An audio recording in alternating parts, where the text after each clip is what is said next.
ସାରେ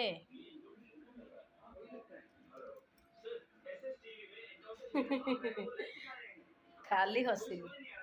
ଦିନରେ ତ ଚିକେନ ଭାତ ଖାଇଲେ, ଅବିକା ଯାଉନ କଣ ଟିକେ ଆଣି।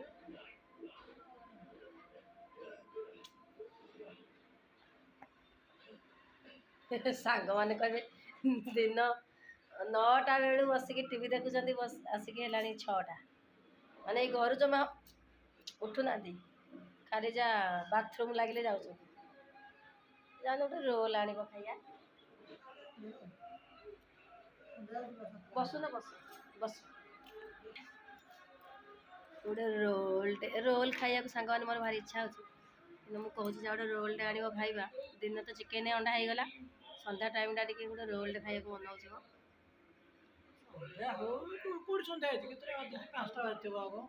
ସରିଯିବ।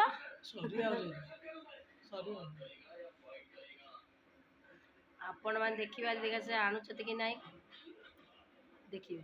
ନ ଆଣିଲେ ମୁଁ କହିଦେବି ସତ କଥା। ଆଣିବ। ଆଉ କ'ଣ ଟିଭିରେ ଲାଗିଛି?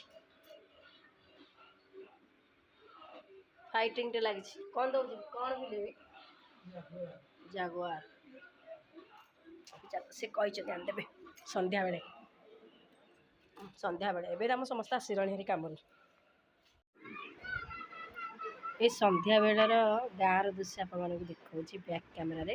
ଝରକାରେ ହେବ ଯଦି ଆପଣମାନଙ୍କ ସାଙ୍ଗେ ସେୟାର କରିବି, ବାହାରକୁ ତ ଯାଇ ହେବନି, ସମସ୍ତେ ଅଛନ୍ତି ତ ଚାଲ। ମାନେ ଦେଖନ୍ତୁ ବାହାରର ଦୃଶ୍ୟ, ତ ବାହାରେ ଯାଇକି ତ ଭିଡ଼ିଓ ବନେଇବନି, ଝରକାରେ ଯେତିକି ଯା କେତେ ପିଲାମାନଙ୍କର ଖେଳ।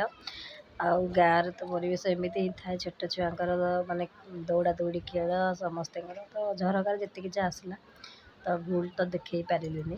ଆମ ସାର୍ ଆସିକି ସାଙ୍ଗମାନେ ପହଞ୍ଚିଗଲେ। କ'ଣ ନେଇକି ଆସିଛ? କହିଥିଲେ ନା ମୋ ପାଇଁ ରୋଲ୍ଟେ ଆଣିବେ, ନେଇକି ଆସିଛନ୍ତି ଏଇ ରୋଲ୍। Thank you.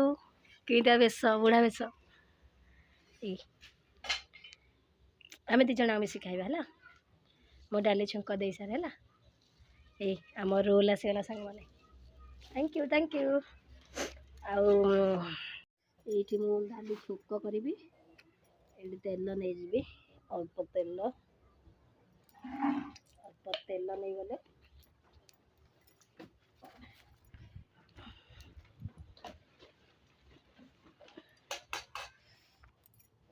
ତେଲ ଗରମ ହେଇଗଲା ପରେ 5 ଫୁଟଣକୁ ଦେଇଦେବେ। ଏଇ ଛୁଙ୍କଟା ବଢ଼ିଆ ଲାଗେ ଡାଲି ନା। ଆଉ ଫୁଟିଲା। ଏଇଠି ରସୁଣ, ଶୁଖିଲା ଲଙ୍କା ଆଉ ଭୃଷଙ୍ଗ ପତ୍ର। ଗୋଟେ ଅଲଗା ବାସ୍ନା, ଖାଲି ପକଉ ଗୋଟେ ଅଲଗା ବାସ୍ନା।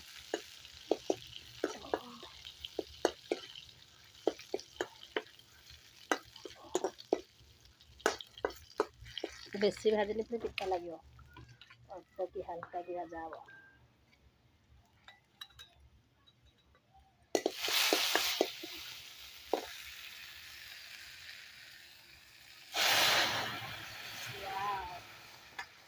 ବାସ୍ନା ହଉଛି ସାରେ।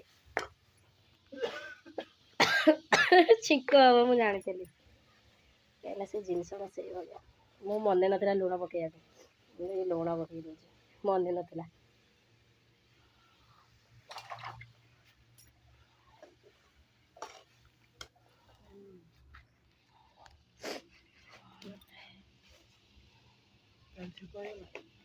ଡାଲି ଛୁଙ୍କ ହେଇଗଲା, ଟିକେ ହାଲକା କି ଫୁଟି ଯାଉ, ତାପରେ ତମର ଡାଲି ତ ବନିକି ପୁରା ରେଡ଼ି। ଆଉ କେତେ ବଢ଼ିଆ ଲାଗୁଛି ନା।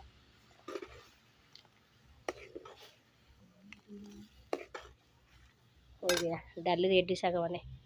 ରାତି ହେଲେ ବି ମୁହଁ କିଛି ଦେଖାଯାଉନି, ଏତେ ଅନ୍ଧାର। ବଲ୍ଟା ଆମର ଲାଇଟ୍ଟା ପୋଡ଼ି ଯାଇଛି ତ, ଗୋଟେ ଛୋଟ ଲାଇଟ୍ଟା ଲାଗିଛି, ସେଥିପାଇଁ କିଛି ଜଣାପଡ଼ୁନି। ଆମ ବାବୁ ମୋ କଥା ରଖିଲେ, ମୁଁ କହିଲି ମୁଁ ରୋଲ୍ ଖାଇବି, ମୋ କଥା ମାନିକି ସେ ରୋଲ୍ଟା ଆଣିଦେଇଛନ୍ତି। ଆଉ ମୁଁ କ'ଣ ଏକା ଖାଇବି, ଆମେ ମିଶିକି ଖାଇବୁ। ମୋ ପୁଅ ତ ରୋଲ୍ ଫୁଲ୍ ଖାଏନି। ଆମ ଗାଁରେ ଜଣେ ବଢ଼ିଆ ବନଉଛନ୍ତି। Thank you. ହଉ ଚାଲ, ତୁମେ 5ଟା ବେଳେ ଖାଅ, ତାପରେ ମୁଁ ଖାଇବି। ଆଗ ସ୍ୱାମୀ ଖାଇବେ ନା। ଗାଗରଟା ପୁରା ମେଲ୍ଟ ହେଇଯାଇଛି ତା ସହିତ।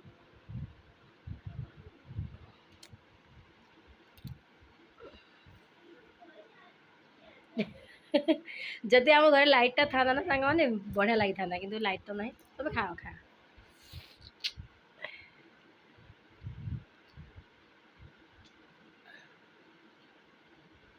ବଢ଼ିଆ। କ'ଣ ନାଚିଲେଣି?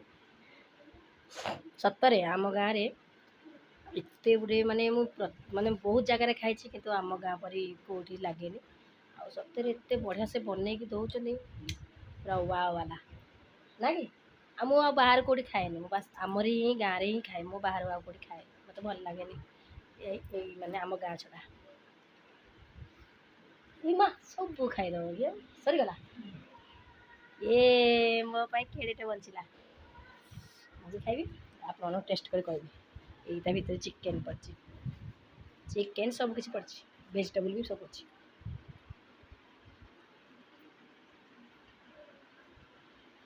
ୱାଓ।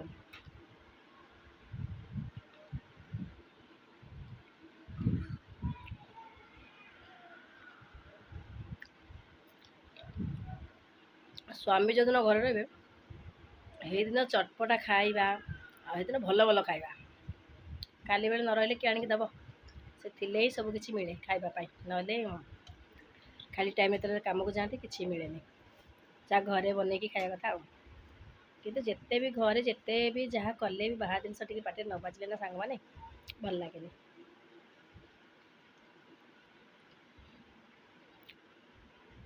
ଆଉ ଆପଣମାନେ ଭାବିବେନି ଯେ ଏଇଟା ସବୁଦିନ ଆମେ ଏମିତି ଖାଉ, ନାଇଁ। ଏତେ ୟା ଦାମ୍ ହେଉଛି 70 ଟଙ୍କା, ତ ନନ୍ଭେଜ୍ ବାଲା।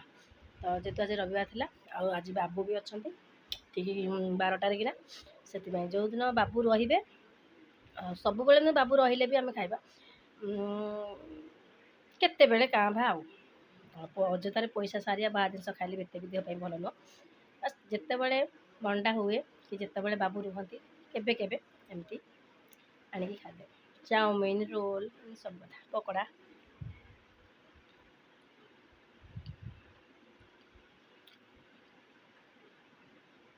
ତ ଚାଲନ୍ତୁ, ଦେଖିଲେ ତ ଛୋଟ ଘରେ ହଉ ମଧ୍ୟ କେତେ ଖୁସିରେ ମୁଁ ଅଛି। ଆଉ ସ୍ୱାମୀ ଯଦି ଆପଣଙ୍କ ସାଥ୍ ଦେଉଥିବ ନା, ଦୁନିଆରେ ଯେତେ ଦୁଃଖ କଷ୍ଟ ବି ଆପଣଙ୍କୁ ଭଲେଇ ପାରିବନି। ସେମିତି ସମସ୍ତଙ୍କ ଭିତରୁ ମୋ ସ୍ୱାମୀ ଜଣେ। ଯେତେ ଦୁଃଖ କଷ୍ଟ ଥାଉ ସବୁବେଳେ ସେ ମୋ ସାଥିରେ ଅଛନ୍ତି। ଆଉ ମୋ ମନରେ କେମିତି ଦୁଃଖ ନ ଦେବା ପାଇଁକା ସେ ସବୁବେଳେ ଚେଷ୍ଟା କରିଥାନ୍ତି। ଆଉ ମୁଁ କହିଲେ ମାତ୍ରେ ଦେଖ ଯାଇକି ସାଙ୍ଗେ ସାଙ୍ଗେ ନେଇ ଆସିଲେ, ଆଉ ମୋର କ'ଣ ଦରକାର? ଭଗବାନ କରନ୍ତୁ ମୋ ଆୟୁଷ ତାକକୁ ଲାଗିଯାଉ, ସବୁବେଳେ ସେ ମାନେ ଖୁସିରେ ଥାଆନ୍ତୁ, ଆଉ ମୋ ସାଥିରେ ଥାଆନ୍ତୁ। ଆଉ କ'ଣ କହିବି?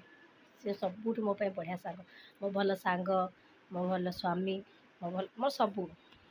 ସାଙ୍ଗମାନେ ପ୍ରଥମ ଥର ମୋ ବୋଉ ଆଜି ଚିକେନ୍ ତରକାରୀ ବନାଉଛି, ଆଉ ମା' ହାତ ରନ୍ଧା ଚିକେନ୍ ତରକାରୀ ତ ସମସ୍ତଙ୍କୁ ପସନ୍ଦ। ତ ମୋ ବୋଉ ଏଠି ମୋତେ କହୁଛି ଭିଡ଼ିଓ ବନାନି, ତ ମୁଁ କହିଲି ରହ ଟିକେ ଭିଡ଼ିଓ ବନେଇଦେବି। ମୋ ମା' ରୋଷେଇ କରୁଛି, ମୁଁ ଭିଡ଼ିଓ ବନେଇଲେ ସାଙ୍ଗମାନେ କେତେ ପ୍ରଶଂସା କରିବେ, କେତେ ଭଲ ପାଇବେ, ତୁ କ'ଣ ମନା କରୁଛୁ? ସେଥିପାଇଁ ମୁଁ ଲୁଚି ଛପିକି ତାର ଅଳ୍ପ ଟିକେ ମାନେ ଭିଡ଼ିଓ ବନେଇଛି, ବେଶୀ ବନେଇନି, ରାତି ଟାଇମ୍ଟା, ସେଥିପାଇଁ ଅଳ୍ପ ଟିକେ ବନେଇଲି। ତ ଦେଖ ସେ ସୁଖାରେ କେମିତି ଚିକେନ୍ ମାନେ କ'ଣ କହିଲ କଷୁଛି, ଯେହେତୁ ଶିଳ ବଟା ହେଇଛି ଅଦା ରସୁଣ, ସେଥିପାଇଁକା ମୋର ଟିକେ ପାଣି ଥାଏ, କିନ୍ତୁ ତାର ପୁରା ଶୁଖିଲା। ଦେଖିପାରୁଥିବେ ତ ଆପଣମାନେ ଟର୍ଚ୍ଚ ମାରିକି, ଯେହେତୁ ରୋଷେଇ କରୁଛୁ ଯେଉଁଠି ଟାଇମ୍ ମାନେ ଲାଇଟ୍ ନାହିଁ, ତ ସେଥିପାଇଁ ଏଠି ଟର୍ଚ୍ଚ ଲାଇଟ୍ରେ ହିଁ ଆମର ରୋଷେଇ କରିବାକୁ ପଡ଼ୁଛି। ତ ଆଜି ମୋ ବୋଉ ହାତ ରନ୍ଧା ଚିକେନ୍ ଝୋଳ ଖାଇକି ପୁରା ମଜା ଆସିଯିବ। ତ ହଉ ଚାଲନ୍ତୁ, ମୋ ମା ତ ରାନ୍ଧୁଛି। ତ ସାଙ୍ଗମାନେ ମୁଁ ବାବୁଙ୍କୁ ଘର ଆଡ଼େ ଖୋଜୁଛି, କିନ୍ତୁ ବାବୁ ଆସିକି ବାରିକରେ ଏମିତି ଜାଳ ଚୁରୁଛନ୍ତି। ତ ଯେହେତୁ ବର୍ଷା ଦିନ ମାନେ ଷ୍ଟାର୍ଟ ହେଇସାରିଛି, ତ ଯାହା ଯେତିକି ଜାଳ ଥିଲା ସବୁ ସରିଗଲାଣି ରୋଷେଇ କରି, ଆଉ କିଛି ବି ନଥିଲା। ସେଥିପାଇଁକା ବର୍ଷା ଛାଡ଼ିଥିଲା ଟିକେ ଆସିକି, ବାବୁ କହିଲେ ନାଇଁ ମୁଁ ଯାଉଛି ଏଇ ଟାଇମ୍ରେ ଜାଳ ଦୁଇଟା ମାନେ ଆଣିବି ହାରି। ତ ଏଇଟା କୋରାଢ଼ି ସାହାଯ୍ୟରେ ସେମାନେ ଦେଉଛନ୍ତି, ତାକୁ ଦୁଇ ଫାଳ ଲେଖାଏଁ କରିଦେଉଛନ୍ତି। ଆଉ ସବୁ ତ ବର୍ଷାରେ ଓଦା ହେଇଯାଇଛି, କ'ଣ ହେଉଛି କ'ଣ ନାହିଁ, ଜଳିବ ନ ଜଳିବ, ତାକୁ କିନ୍ତୁ ସେକିକା ଚୁଲି ଭିତରେ ରୋଷେଇ କାମ ସରିବ। ତାପରେ ରୋଷେଇବାସ ସରିଲା ପରେ ଯେଉଁ ଚୁଲି ଉପରେ ଜାଳକୁ ମାନେ ଥୋଇଦେବେ, ସେ ମାନେ ଗରମ ଧାଁସରେ ସେ ପୁରା ଶୁଖିଯିବ, ଯାହା ଯେତିକି ଶୁଖିବ ଆରାମସେ ଜଳିଯିବ। ତ ଏଠି ଆମେ କ'ଣ କଥାବାର୍ତ୍ତା ହେଇକି ହସୁଛୁ, କିନ୍ତୁ ଯେହେତୁ ଆମେ ସମସ୍ତେ ମାରିରେ ବସିଥିଲେ, ତ ଭଏସ୍ ମାନେ କଥା ଜାଣିଥିବେ ଗାଁ ଗହଳିର କଥା ମାନେ କେଉଁ ପ୍ରକାରର କଥା କାହାକୁ ପସନ୍ଦ ଆସିବ, କାହାକୁ ନ ଆସିବ, ସେଥିପାଇଁକା ମୁଁ ସେଠି ଭଏସ୍ ମୁଁ ସେଥିପାଇଁ ଦେଲି। ତ ଏଠି ମୋର ବାବୁଙ୍କୁ ମୁଁ କହୁଛି ଦେଖିଆ ଗୋଟେ ଚୁଟାରେ ତୁମେ ଦିଫାଳ କରିପାରୁଛ କି ନାହିଁ। ଯେହେତୁ ଏଇଟା ଟିକେ ଟାଣ ଥିଲା ମୁଁ ବାବୁ କରିଦେବି, କିନ୍ତୁ ଏଇଟା ଯେହେତୁ ଟିକେ ଟାଣ ଥିଲା ଦେଖନ୍ତୁ କେତେ ଟାଇଟ୍ ଅଛି ନା ଏଇଟା, ସେଥିପାଇଁକା ମାନେ ମାନେ ବହୁତ ମାନେ କଷ୍ଟରେ ଏଇଟା ହିଁ ହେଲା, ଦିଫାଳ ହେଲା। ନହେଲେ ଗୁରୁଗୁରି ଥାଏ ନା ଜାଳ ଆରାମସେ ହେଇଯିବ, ଆଉ ଗୁରୁଗୁରି ଟିକେ ଟାଇମ୍ ଲାଗିବ। ଆଉ ସାଙ୍ଗମାନେ ବର୍ଷା ତ ପୁରା ଘୋଟେଇକିନା ରଖିଛି, ବର୍ଷା ଦିନ ଯେହେତୁ ଆସିଗଲାଣି ବର୍ଷା ପୁରା ଘୋଡ଼େଇକି ରଖି, ସବୁଦିନ ଗୋଟେ ବର୍ଷା ହେବ କ'ଣ, ଜାଳ ବି ନାହିଁ। ରୋଷେଇ ଯେହେତୁ ଚୁଲିରେ ହେଉଛି ବର୍ଷା ଦିନେ ଭାରି ହଇରାଣ, ଓଦା ଜାଳ ଏଇଟା ଜଳୁନି, ଏଇ ସବୁ ଦର ସୁଖା ମାନେ ଶୁଖିଲା ଜାଳ କିନ୍ତୁ ଓଦା ହେଇଯାଇଛି ବର୍ଷାରେ ନା, ଏଇ ମାନେ ବନେଇ ଦେଉଛନ୍ତି କେତେ କଷ୍ଟ। ମାଲୋ ଯେଉଁଠି ପଡ଼ିଆ କଥା ଯେଉଁ ଚୁଟାଟା ପଡ଼ୁନି, କିନ୍ତୁ ଯେଉଁଠି ନ ପଡ଼ିଆ କଥା ପଡ଼ୁଛି, ଏଇଥିରେ ବେଶୀ ସେଥିପାଇଁ ବଡ଼ କଷ୍ଟ ହେଉଛି। ଏଇଥରକ ହେଇଛି এই সামান, এইটা আমার সাই দোকান, এই ঝুমকা দেখে দিচ্ছি, এটা ভ্যারাইটি স্টোর, আমার সাই দোকান, আমার গাঁর দোকান, এইটা আমি সমস্ত নেই খাও। হিরোওয়ালা চলে দেখে রে, ଏଇଟା ଗୋଟେ ମ୍ୟାଜିକ୍ କରିବା। ଏଇଟା ଗୋଟେ ମ୍ୟାଜିକ୍ ଗଛ, ଏଇ ଗଛର ନାଁ ଆପଣମାନେ ଜାଣିଥିବେ ତ ଏଥିରେ ଗୋଟେ ମ୍ୟାଜିକ୍ ହେବ। ତ ମୁଁ ଆପଣମାନଙ୍କୁ ଦେଖେଇବି, ଦେଖାଉଛି ଆପଣମାନଙ୍କୁ।